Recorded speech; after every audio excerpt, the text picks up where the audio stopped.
नमस्कार, ABP news में आपका स्वागत है। मैं हूं रोहित सिंह सावल। आप देख रहे हैं भारत की बात। भारत का रहने वाला हूं, भारत की बात बताता हूं। अंग्रेजी की एक बड़ी पुरानी कहावत है, there are no great man, only great challenges. यानी किरदार बड़े नहीं होते, चुनौतियां बड़ी होती हैं। राजस्थान और मध्य प्रदेश में चुनाव लड़ रही दो सबसे बड़ी पार्टियों बीजेपी और कांग्रेस के लिए यह बात बिल्कुल सही मालूम होती है, क्योंकि इस बार के इलेक्शन में दोनों ही राज्यों में दोनों ही पार्टियों के आगे चुनौती बहुत बड़ी है।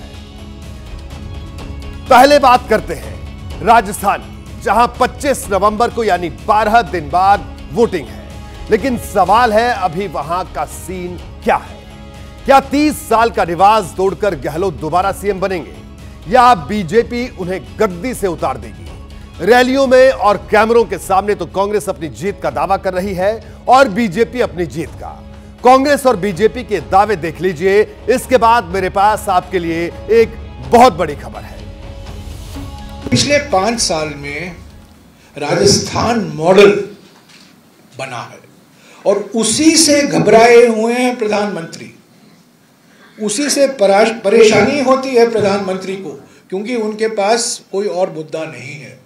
ये मुद्दाहीन बीजेपी है। मैं राजस्थान के अंदर भारतीय जनता पार्टी की तरफ से फिर बता रहा हूं कि जितने अपराधी हैं तुरंत राजस्थान छोड़ दें, नहीं तो 3 दिसंबर के बाद हम जाने भी नहीं देंगे। हम कार्रवाई करेंगे उनके ऊपर। देखिए, जीत के दावे दोनों कर रहे हैं। जो इनसाइडर इंफॉर्मेशन मुझे मिली है वो कुछ और कह रही है। मुझे पता चला है कि दोनों में से किसी भी पार्टी को अपने फेवर में वैसी लहर महसूस नहीं हो रही जो जीत का भरोसा जगा दे। यह अंदर की खबर है, इसलिए जब मुझे यह मिली तो मैंने इसे कंफर्म करने की कोशिश की। इसी सिलसिले में मैंने बीजेपी और कांग्रेस दोनों के बड़े नेताओं से बात की। ये दोनों राजस्थान से ताल्लुक रखते हैं और वहां की राजनीति पर इनकी बारीक पकड़ भी है। इन्होंने जो कहा उससे यह साफ हो गया कि राजस्थान का चुनाव किस करवट बैठेगा, इसका अंदाजा ना बीजेपी को है ना ही कांग्रेस को। यही वजह है कि दोनों पार्टियों को हार का डर भी सता रहा है और इनके रणनीतिकारों की उलझन बढ़ी हुई है। इसके पीछे 2 फैक्टर हैं। क्या है ये फैक्टर, पहले ये देख लीजिए। जी हां, फैक्टर नंबर 1 छोटी पार्टियां, फैक्टर नंबर 2 बागी। ये 2 बड़े फैक्टर हैं। राजस्थान में करीब 30 साल से एक सेट फॉर्मूला रहा है। वहां हर 5 साल पर सरकार बदल जाती है, जीतने वाली पार्टी बहुमत से सरकार बनाती है। लेकिन इस बार यह चुनाव का हाल लीक से हटकर नजर आ रहा है, इसलिए कई सवाल भी खड़े होना लाजमी है। यह सवाल क्या है? सवाल है कि क्या राजस्थान पार्टियों की हार जीत का नया फॉर्मूला लिखने वाला है? सवाल नंबर 2, क्या राजस्थान में कांग्रेस और बीजेपी की हार जीत बागी तय करेंगे? सवाल नंबर 3, या क्षेत्रीय पार्टियां राजस्थान में किंग मेकर का किरदार निभा पाएंगी? ये 3 बड़े सवाल हैं। सबसे पहले बात उस सवाल की जो हमने सबसे पहले रखा, क्या राजस्थान में पार्टियों की हार जीत का पैटर्न बदलने वाला है? दरअसल राजस्थान में होता यही रहा है कि जो पार्टी हारती है उसकी सीटें काफी कम हो जाती हैं। इसे 2 चुनावों के पैटर्न से भी समझा जा सकता है। जी हां, आइए इसको समझते हैं। 2013 के चुनाव में बीजेपी ने 163 सीटों पर जीत हासिल की थी, जबकि कांग्रेस को सिर्फ 21 सीट मिली थी। 2018 के चुनाव में खेल बदल गया। बीजेपी 73 सीट पर सिमट गई, जबकि कांग्रेस 21 से सीधे 99 पर पहुंच गई। ये हम आपको आंकड़ों के जरिए भी दिखा रहे हैं। और कांग्रेस ने बीएसपी के समर्थन से सरकार भी बना ली, जो 5 साल की टर्म पूरा करने वाली है। मतलब यह कि कमोबेश जनता ने एक ही पैटर्न को मैंडेट दिया था, जिसके संकेत पहले से भी मिल रहे थे। लेकिन इस बार सीन अलग है। जनता का मूड भांपने में कांग्रेस और बीजेपी दोनों नाकाम लग रहे हैं। अब सवाल है कि क्या इसकी वजह छोटी पार्टियां हैं, क्योंकि छोटी पार्टियां नतीजों पर सीधा असर डालती हैं। ये आंकड़े भी जरा गौर से देखिए। 2018 में बीएसपी ने 6 सीट जीती थी। इसका वोट शेयर 4.3% था। हनुमान बेनीवाल की राष्ट्रीय लोकतांत्रिक पार्टी यानी आरएलपी ने 3 सीट जीती थी, उसे 2.4% वोट मिले थे। सीपीएम ने 2 सीटें जीती थी, उसे 1.22% वोट मिले थे। राष्ट्रीय लोकदल ने 1 सीट जीती थी, उसका वोट शेयर 0.33% था। और भारतीय ट्राइबल पार्टी यानी बीटीपी ने 2 सीट जीती, इसका वोट शेयर 0.72% था। ये 2018 में छोटी पार्टियों का प्रदर्शन। इनमें से किसी पार्टी का वोट शेयर 5% को भी नहीं छू सका। किसी का 4.3% रहा तो कोई 1% से भी कम में सिमट गई। लेकिन 14 सीटें इनके पास चली गई। मतलब छोटा वोट शेयर भी चुनाव नतीजों पर बड़ा असर डाल सकता है। इस चुनाव से यह बात साफ हुई। 2018 में राजस्थान के चुनाव में यह भी हो चुका है। 13 सीटों पर हार जीत का अंतर 1% से कम था। यानी 13 सीटों पर 23 सीटों पर यह 2% से कम था, जबकि 38 सीटों पर हार जीत का अंतर 3% से कम था। देखिए कितना कम मार्जिन। इस बार भी कई छोटी पार्टियां राजस्थान के चुनाव मैदान में ताकत आजमा रही हैं। इनका पैन इंडिया प्रेजेंस भले ही ना हो, लेकिन यह बड़ा खेल कर सकती है। कैसे? अब मैं आपको यह बता दूं। हनुमान बेनीवाल की राष्ट्रीय लोकतांत्रिक पार्टी यानी आरएलवी, चंद्रशेखर आजाद की आजाद समाज पार्टी एएसपी, दुष्यंत चौटाला की जननायक जनता पार्टी यानी जेजेपी, मायावती की बहुजन समाज पार्टी बीएसपी, भारत आदिवासी पार्टी यानी बीएपी बाप, भारतीय ट्राइबल पार्टी यानी बीटीपी, ये वो छोटी पार्टियां हैं जो बड़ा अहम किरदार इस बार निभा सकती हैं। ऐसे तमाम दल मैदान में हैं। खास बात यह है कि जो जननायक जनता पार्टी हरियाणा में बीजेपी के साथ मिलकर सरकार चला रही है, राजस्थान में वो भी बीजेपी के खिलाफ मैदान में है। उसने अपने 25 उम्मीदवार उतारे हैं। हालांकि 25 ही लड़ाई में नहीं है, लेकिन कई उम्मीदवार लड़ाई में भी हैं। राजस्थान में जो प्रमुखता है वो लड़ाई भाजपा और कांग्रेस की है। 6-7 seat 8 seat BSP, JLP, JJP, RLP और ये आदिवासी पार्टियां अगर ले जाएं तो कोई बड़ी बात नहीं। वो 2%, 3% ही, 3%, 4% ऐसे तो होता है। इन पार्टियों से कहीं ज्यादा ऐसा लगता है निर्दलीय जीत जाएंगी। राजनीतिक विश्लेषकों की बात आपने सुनी। निर्दलियों में कई बागी भी हैं, ये कांग्रेस के भी हैं और बीजेपी के भी, और दोनों ही पार्टियों की टेंशन बढ़ा रहे हैं। एक्सपर्ट जैसा बता रहे हैं, चुनावी उलटफेर में ये बड़ी भूमिका निभा सकते हैं। राजस्थान में किसके कितने बागी हैं, जरा ये भी आप देख लीजिए। कांग्रेस के 23 बागी मैदान में है, जबकि बीजेपी के 30 बागी चुनाव इस वक्त लड़ रहे हैं। ये बागी खुद जीते ना जीते, जिस पार्टी को छोड़ चुके हैं उसे नुकसान पहुंचा सकते हैं। इनसे जुड़ी यही बात बीजेपी और कांग्रेस दोनों की धुकधुकी बढ़ा रही है। पार्टियों ने इन्हें मनाने, मैदान से हटने की बहुत कोशिश की, हटाने की बहुत कोशिश की, लेकिन नाकाम रही। अब ये मैदान में क्या गुल खिला सकते हैं, ये 3 दिसंबर को साफ होगा। देखिए, बागियों से अपनी पार्टी के जो पार्टी होते हैं उसको तो नुकसान झेलना पड़ता है। उसका कारण ये है कि जो पार्टी का बागी नेता है तो कुछ जो उसके साथ उसके वर्कर हैं, उससे ऐसा ध्यान आता है कि सब ये बाहरी कैंडिडेट आ गया, आप जो है उसको पसंद नहीं कर रहे हैं और पूरा समर्थन नहीं मिल पा रहा है। तो ऐसी स्थितियों के अंदर जो पार्टियों के बागी हैं वो जरूर गणित बिगाड़ते हैं। उसका घाटा जो है वो जो ऑफिशियल प्रत्याशी होता है उसको उठाना पड़ता है। लेकिन भाजपा को ज़्यादा नुकसान हो रहा है कांग्रेस की बनस्पत, क्योंकि भाजपा के जो बागी हैं वो कांग्रेस के मुकाबले ज़्यादा प्रबल हैं। यही वजह है कि राजस्थान में कांग्रेस और बीजेपी ने 9 नवंबर यानी पर्चा वापस लेने के आखिरी दिन तक बागियों को मनाने की कोशिश की। कई मान भी गए, लेकिन कुछ मैदान में डट गए। अब ये बड़ा चैलेंज बने हुए हैं। वैसे चैलेंज राजस्थान की वो 67 सीटें भी हैं जहां मुकाबला त्रिकोणीय हो चुका है। कांग्रेस और बीजेपी की नजर उन 25 सीटों पर भी है जो आदिवासियों के लिए रिजर्व्ड है। दक्षिण राजस्थान की इन सीटों पर जिसे बढ़त मिलेगी उसके लिए सत्ता की कुर्सी तक पहुंचना आसान हो सकता है। लेकिन अलग राज्य की मांग कर रहा आदिवासी समाज इस बार किसे अपनाएगा और किसे ठुकराएगा, यह भी 3 दिसंबर को ही पता चल पाएगा। शायद यही वो तमाम फैक्टर हैं जिनकी वजह से कांग्रेस और बीजेपी को जीत की लहर महसूस नहीं हो रही है।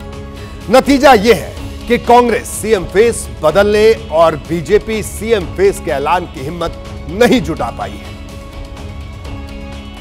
बढ़ते आगे, राजस्थान की बात हमने आपको बता दी। अब बात मध्य प्रदेश की। सियासत में कुछ चीजें पानी की तरह साफ होती हैं तो कुछ चीजों पर घना कोहरा छाया रहता है। आज इन दोनों की बात होगी। मध्य प्रदेश में 17 तारीख को मतदान है, यानी ज्यादा दिन नहीं बचे। जो लोग मध्य प्रदेश की सियासत को बाहर से देखते हैं वो सिर्फ दो पार्टियों का नाम लेते हैं, बीजेपी और कांग्रेस, लेकिन अंदर की कहानी अलग है। यह कहानी कैसे अलग है, आज इसकी जमीनी रिपोर्ट में आपको बताऊंगा। इसके लिए सबसे पहले आपको मध्य प्रदेश की चुनावी लड़ाई को 3 हिस्सों में बांटकर देखना होगा। पहला हिस्सा बीजेपी और कांग्रेस की आमने सामने की टक्कर है।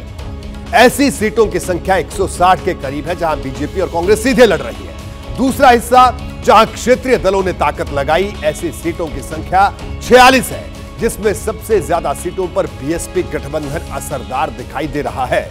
जबकि तीसरा हिस्सा वो है जहां बागी चुनौती दे रहे हैं। ऐसी सीटों की संख्या 24 के करीब है। तो इस तरह से 3 हिस्सों में बांटकर इसको देखना जरूरी है। यह आंकड़ा इतना रोचक था कि मैंने जमीनी रिपोर्ट को जब देखा, बीजेपी और कांग्रेस के तमाम बड़े नेताओं से बात की, कुछ क्षेत्रीय पार्टियों के बड़े नेताओं से बात हुई और सब कुछ देखने सुनने के बाद यह बात उभर कर सामने आई कि मध्य प्रदेश की फाइनल तस्वीर उन सीटों से साफ नहीं होगी जहां बीजेपी और कांग्रेस आमने सामने की लड़ाई में है, बल्कि तस्वीर वहां से साफ होगी जहां या तो मुकाबला त्रिकोणीय है या फिर बागी वहां पर परेशानी का सबब बने हुए हैं। सबसे बड़ी बात यही है और यही पेंच फंसा है। सबसे पहले बात त्रिकोणीय मुकाबले वाली सीटों की कर लेते हैं। त्रिकोणीय मुकाबले वाली जिन 46 सीटों का मैंने जिक्र किया, उनमें 11 सीटें ऐसी हैं जिस पर समाजवादी पार्टी मजबूती से चुनाव लड़ रही है। समाजवादी पार्टी इन नेताओं को मजबूत इस वजह से माना जा रहा है क्योंकि इन 11 सीटों के प्रत्याशी कांग्रेस या बीजेपी छोड़कर समाजवादी पार्टी में आए हैं। इसमें कुछ कांग्रेस और बीजेपी के बागी हैं तो कुछ ऐसे भी हैं जो विधायक भी रह चुके हैं। सपा के 11 मजबूत प्रत्याशियों में 6 कांग्रेस, 4 बीजेपी और 1 बीएसपी छोड़कर साइकिल पर सवार हुए हैं। ऐसे में यह जंग दिलचस्प है। जिस राज्य में एक सीट के लिए बड़ी जंग छिड़ी हो, वहां 11 सीटों पर ऐसी स्थिति रोमांच बढ़ाने वाली हो जाती है। बीजेपी और कांग्रेस को यह बात नहीं भूलनी होगी कि 2018 में समाजवादी पार्टी जिन सीटों पर चुनाव लड़ी थी, वहां उसे 6% वोट मिले थे और 1 सीट पर तो उसने जीत भी दर्ज की थी, जबकि 5 सीट ऐसी थी जहां वो दूसरे नंबर की पार्टी थी। यह सियासी रोमांच यही खत्म नहीं होता। अब एक नया आंकड़ा देखिए, बड़ा दिलचस्प आंकड़ा। मध्य प्रदेश चुनाव के लिए मायावती की बीएसपी और गोंडवाना गणतंत्र पार्टी ने पहली बार गठबंधन किया है। एक वो पार्टी है जो दलित वोटर को साधती है और दूसरी वो जो आदिवासियों के हितों की बात करती है। ये दोनों पार्टियां अब तक अलग अलग चुनाव लड़ती रही। 2018 में बीएसपी ने 2 सीट जीती और 6 सीटों पर दूसरे नंबर पर रही, जबकि जिन्होंने चुनाव लड़ा था वहां 5% से ज्यादा वोट भी हासिल किए। इसी तरह गोंडवाना गणतंत्र पार्टी 2018 में जिन 73 सीटों पर चुनाव लड़ी, वहां उसको 1.77% वोट मिले थे। यह आंकड़ा बेहद रोमांचक है। राजनीति में 1 और 1 2 नहीं होते, ये कभी कभी 0 भी हो जाते हैं तो कभी कभी 11 भी बन जाते हैं। बीएसपी और गोंडवाना गणतंत्र पार्टी का एक होना इसके लिए घातक होगा। यह 3 दिसंबर को पता चलेगा कि किसके लिए घातक होगा, लेकिन गठबंधन बीजेपी और कांग्रेस की परेशानी क्यों बढ़ा रहा है, उसे कुछ आंकड़ों के जरिए समझते हैं। वैसे तो बीएसपी कई सीटों पर चुनाव लड़ रही है, लेकिन 24 सीटें ऐसी हैं मध्य प्रदेश की जहां मायावती की पार्टी टक्कर में है। इसमें अधिकतर सीट उत्तर प्रदेश की सीमा से सटी हुई सीटें हैं। बुंदेलखंड, ग्वालियर, चंबल संभाग की है जहां दलित समाज की अच्छी खासी आबादी है। लेकिन इससे भी बड़ी बात, बीएसपी ने इन 24 सीटों में से 10 सीटों पर ऐसे प्रत्याशियों को खड़ा किया है जो बीजेपी छोड़कर आए हैं, जबकि 7 ऐसे प्रत्याशी हैं जो कांग्रेस छोड़कर हाथी की सवारी कर रहे हैं।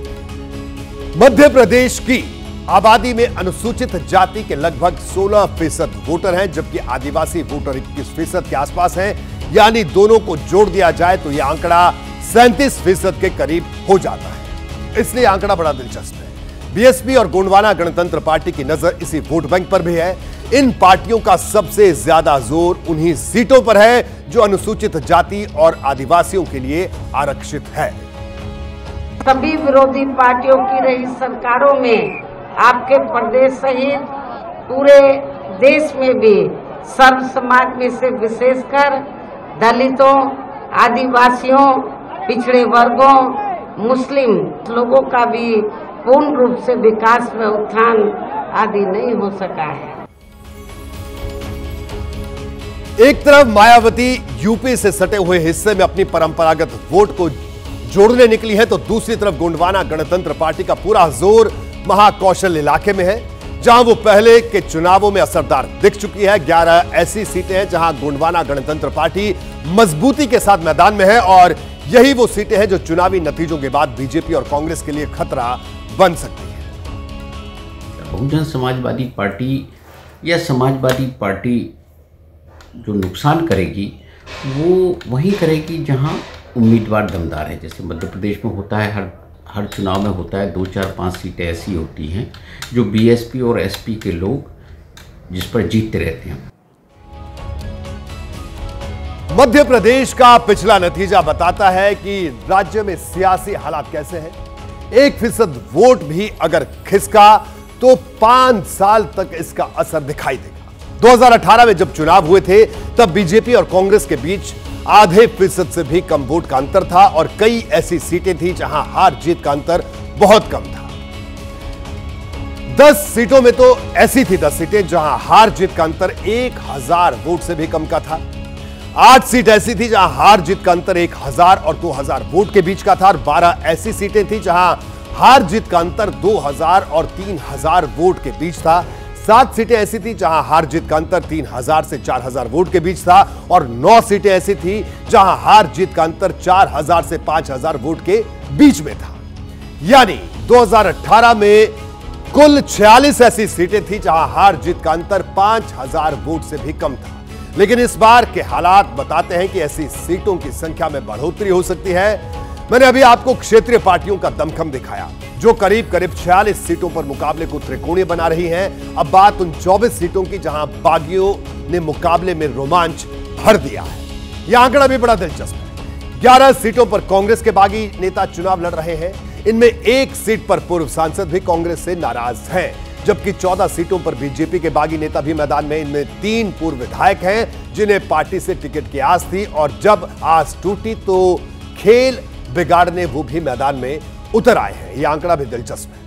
ये ऐसे प्रत्याशी हैं जो खुद जीते या ना जीते, जिस पार्टी से बगावत करके आए हैं उनकी सियासी सेहत पर असर जरूर पैदा कर सकते हैं। अगर कांग्रेस के बागी ज्यादा असरदार साबित हुए तो कांग्रेस को नुकसान, और अगर बीजेपी के बागी ज्यादा असरदार हुए तो बीजेपी को झटका लग सकता है। बगावत से निश्चित तौर पर उसे नुकसान होता है, और खासकर उन स्थानों पर होता है जहां प्रभावशाली नेता होते हैं, जिनके कारण पार्टी की पहचान होती है, जिनके कारण पार्टी स्थापित हुई है, ये लगातार वो चुनाव जीतते रहे हैं, पार्टी का जनाधार बढ़ाते रहे, उसके कारण नुकसान होता है। मध्य प्रदेश में इन दिनों डेथ ओवर्स का मुकाबला चल रहा है। टक्कर कांटे की है तो ताकत भी भरपूर लगाई जा रही है। कल दिवाली थी, हर कोई त्योहार में व्यस्त था, लेकिन शिवराज सिंह चौहान दिवाली के दिन भी ताबड़तोड़ रैलियां करने में जुटे थे। एक के बाद एक उन्होंने 4 विधानसभा सीट नाप दी, और जब मैंने उनके 5 दिन का रिकॉर्ड देखा तो हैरान रह गया किस तरह से उन्होंने एक के बाद एक रैलियां की। शिवराज सिंह चौहान ने आज 13 जनसभाएं की, उनके मुकाबले कमलनाथ ने सिर्फ 4 रैलियां की। कल दिवाली के दिन उन्होंने 4 सभाएं की तो कमलनाथ ने सिर्फ 1 चुनावी जनसभा की। इसी तरह 11 नवंबर छूटी दिवाली के दिन जब बीजेपी ने घोषणा पत्र जारी किया तब शिवराज सिंह चौहान ने 4 विधानसभा सीटों पर प्रचार किया और कमलनाथ ने 2 रैलियां की। धनतेरस के दिन सीएम शिवराज 11 सीटों पर पहुंचे और कमलनाथ ने 3 सीटों पर प्रचार किया। 9 नवंबर को सीएम शिवराज 8 जगहों पर गए और कमलनाथ 3 जगह प्रचार करते दिखे। यानी पिछले 5 दिनों को देखें तो शिवराज सिंह चौहान ने 40 रैलियां कर दी, जबकि कांग्रेस के सबसे बड़े चेहरे कमलनाथ ने 13 रैलियां की हैं। तो ये तो रैलियों की स्थिति थी।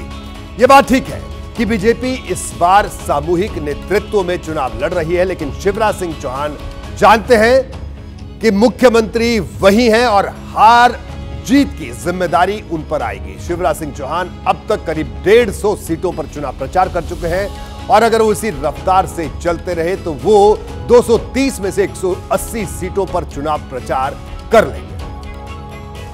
और मेरे किसान भाइयों, अगर 1000 1250 बहनों को मिल रहे हैं तो 1000 अपन को भी तो मिल रहे हैं। 6 पीएम साहब के 6 सीएम के, कांग्रेस ने कभी देना दिया क्या बताओ? मैं मेहनत कश किसानों की आवाज हूं, मैं शिवराज हूं। ये भारतीय जनता पार्टी है, आपके पसीने की पूरी कीमत देगी। मध्य प्रदेश में इस बार का चुनाव किसी भी दिशा में जा सकता है। बीजेपी ने भले ही मुख्यमंत्री के चेहरे का ऐलान नहीं किया, लेकिन शिवराज सिंह चौहान जानते हैं कि अगर उनकी मेहनत कामयाब हुई तो संगठन की पहली पसंद वो भी हो सकते हैं। यही वजह है कि वो तमाम राजनीतिक पंडितों को गलत साबित करने के लिए दिन रात एक कर रहे हैं। आगे और अब बात आदिवासी वोट की, जो मध्य प्रदेश और छत्तीसगढ़ के साथ साथ राजस्थान के चुनाव में अहम भूमिका निभाते हैं। पिछली बार जब इन 3 राज्यों में विधानसभा चुनाव हुए थे तो कांग्रेस ने इस वोट बैंक पर बाजी मारी थी। अब बीजेपी की कोशिश है वो इस समीकरण को बदल दे। परसों 15 नवंबर है, इसी तारीख को बिरसा मुंडा की जयंती है। आदिवासी समाज उन्हें भगवान के तौर पर पूजता है, इसीलिए उन्हें भगवान बिरसा मुंडा भी कहा जाता है। खास बात यह है कि पीएम मोदी 15 नवंबर को झारखंड में बिरसा मुंडा के गांव पहुंचेंगे, उनके वंशजों से मुलाकात करेंगे। आज पीएम मोदी ने इसका जिक्र चुनावी रैली में भी किया। आदिवासी समाज को लेकर कांग्रेस पर हमला भी किया। जिस आदिवासी समाज को कांग्रेस ने हमेशा नजरअंदाज किया, जिस आदिवासी समाज की कांग्रेस ने कभी परवाह नहीं की, उस आदिवासी समाज का गौरव बढ़ाने का काम भाजपा ने किया है। यह पहली बार होगा जब कोई प्रधानमंत्री बिरसा मुंडा के गांव जाएगा, लेकिन इसके सियासी मायने भी है। 17 तारीख को मध्य प्रदेश और छत्तीसगढ़ में वोट डाले जाएंगे और इन दोनों राज्यों में आदिवासी समाज किंग मेकर की भूमिका में होता है। पिछली बार जब विधानसभा चुनाव हुए थे तो इस मोर्चे पर बीजेपी को झटका लगा था। छत्तीसगढ़ में आदिवासी समाज की आबादी 34% के करीब है। यहां आदिवासी आरक्षित सीटों की संख्या 29 है। 2018 में उनमें से 27 सीटों पर कांग्रेस की जीत मिली थी, जबकि सिर्फ 2 सीट ही बीजेपी यहां पर जीत पाई थी। इसी तरह मध्य प्रदेश में आदिवासी समाज की आबादी 21% के करीब है। यहां आदिवासी आरक्षित सीटों की संख्या 47 है। 2018 में कांग्रेस ने 31 सीट पर जीत दर्ज की थी, तो बीजेपी के हिस्से में सिर्फ 16 सीटें आई थी। ये वो आंकड़ा है जो इस बात की तस्दीक करता है। हालांकि जब इन राज्यों में विधानसभा चुनावों के कुछ महीने बाद लोकसभा चुनाव हुए तो बड़ी तादाद में आदिवासी वोट बीजेपी की तरफ शिफ्ट हुए। अब बीजेपी इस वोट को बिखरने नहीं देना चाहती और यही वजह है कि बिरसा मुंडा की जयंती पर प्रधानमंत्री भले ही झारखंड में होंगे, लेकिन इसका संदेश बहुत बड़ा होगा।